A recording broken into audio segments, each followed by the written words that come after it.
జీ5 ఉండగా మీ favourite TV shows ని మీరు అస్సలు మిస్ అవ్వలేరు. Complete free. ఏంటమ్మా? మినిస్టర్ గారి ఇంట్లో పెళ్లి జరుగుతుందా? అవునమ్మా, ఈ రోజే పెళ్లి ఏర్పాట్లన్నీ ఘనంగా చేస్తున్నారు. అదే వచ్చే పోయే జనంతో ఇల్లంతా సందడిగా ఉంది.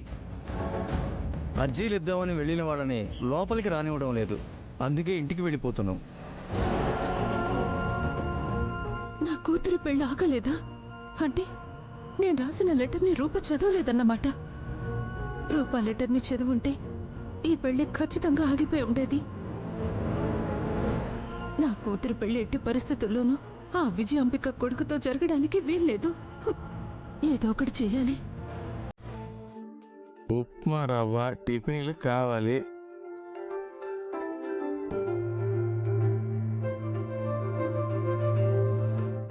ముత్యాలు, పూజకి సంబంధించిన సామానంతా వచ్చేసినట్టే కదా?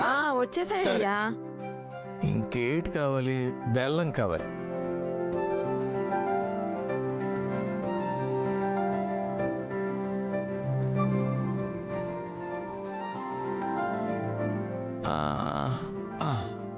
ఏంటొదినే, చెయ్యాల్సిన పెళ్లి పనులు మస్తున్నాయి. గవన్నీ పక్కన పెట్టి ఈ ఒడియాలు అప్పడాలు పెట్టుకునేంది? షాపులకెళ్తే ఇసొంటి ఒడియాలు అప్పడాలు కావలసినన్ని వెరైటీలు దొరుకుతాయి కదా.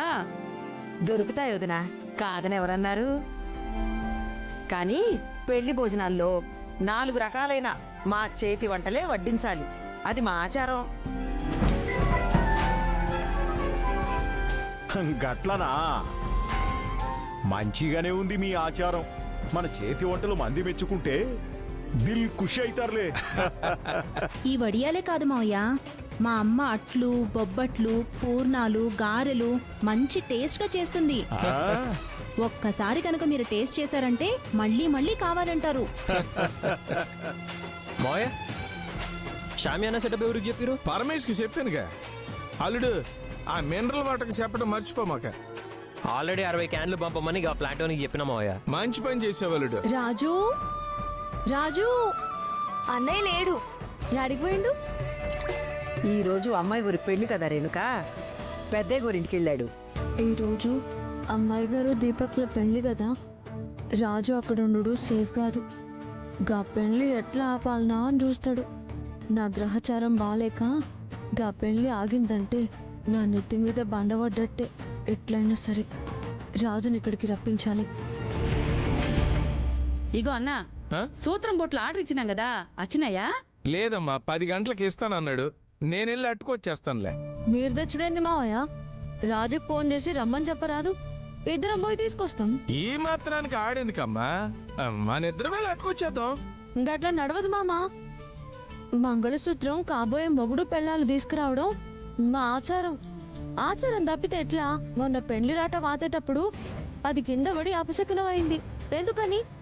గప్పుడు రాజు లేడు కాబట్టి. పక్కన రాజు లేకుంటే పనులు మంచిగా నడవవు మావయ్య. అందుకనే నువ్వు ఇప్పుడే ఫోన్ చేసి రాజుని జల్దీ రమ్మని చెప్పండ్రి. మేమిద్దరం పోయి తాలిబొట్టి తీసుకొచ్చుకుంటాం. ఇంకో మాట్లేదు మళ్ళా, అంతే. సరేనమ్మా, కాబోయే కోడలువి నువ్వు ఎంతగా అడుగుతుంటే కాదంటానా? ఇప్పుడే ఫోన్ చేసి రమ్మని చెప్తానుండు.